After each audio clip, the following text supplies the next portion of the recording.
set the scene for me today, because on the sidelines of this is about commemorating a momentous occasion, but at the same point, it's also an opportunity potentially for the U.S. president to sit with Emmanuel Macron and other leaders from Europe and perhaps find some kind of common ground. How do you see that playing out? I don't think that's what today is about. I mean, I think that there will be common ground because of what we are celebrating in a common fashion, which is the fight and remarkable sacrifice for democracy, the fight against tyranny, fascism, authoritarianism. Obviously, there are challenges in Europe today, particularly, which I think hopefully today can serve to help remind people what was fought for 75 years ago and what has been brought to Europe over these 75 years. I mean, this has made an extraordinary difference to the peace of the continent. And that is what the EU was created to do, was end the killing among Europeans and build something for the future around a set of values that all of these guys were willing to die for.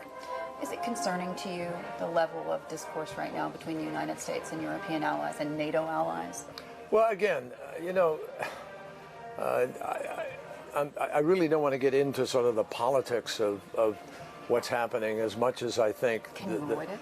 Yes, I think you can. I think today is a very, very special moment. I mean, the chaos that was enveloping every ounce of what you see out here as people were fighting for their lives and fighting for principles is what today is about. And the willingness of people to get out of these small boats and run across an open beach and see their friends fall beside them and then maybe fall themselves. That is the ultimate. We say the words ultimate sacrifice. We don't always tap into what it really means.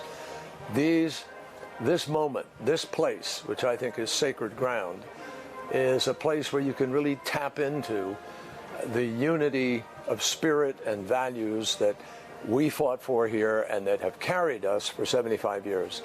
And the message is automatic out of that, that you need to be focused intensely on the future and what it is we have to do to make sure we live up to what took place here.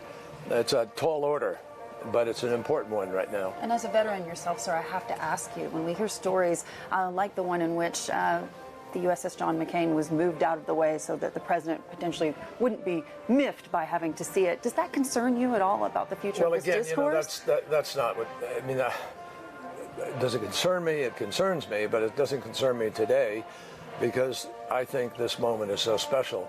I am in awe of what these guys did. It's truly an amazing thing to have come on this beach, fought your way up this bluff, marched through Europe, and ended the tyranny of the Holocaust, of the oppression of fascism, and of all that represented at that time. And so much effort has gone into building a world that is the opposite of that.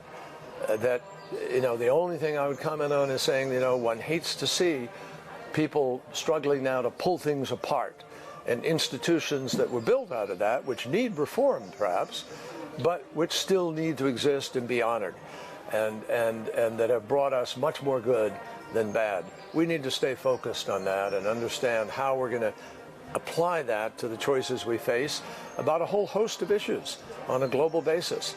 And if there isn't one lesson that comes out of this, there were Canadians, and there were Poles, and there were Brits, and there were French, and there were Americans. And all of us came together to fight for the same thing. That's what we need to do now. Mr. Kerry, before I let you go, Mr. Secretary, I have to ask you, a couple weeks ago I sat down with the Secretary of State, Mike Pompeo, and I asked him if he was concerned by the fact that the Iranians felt more comfortable dealing with you, given your long history of dealing with them, than perhaps they did with the U.S. government. And he said any cooperation or any communication between a former Secretary of State and the Iranian regime is inappropriate. Could you respond to that? Well, I haven't talked to the Iranians substantively about any issue. I've only talked with one Iranian once between the decision that was made to pull out.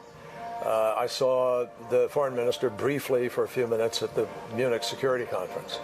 But I have not said a word substantively to what they ought to do or not do. It's not my business right now, except publicly like this, since the decision was made to pull out of the Iran nuclear agreement.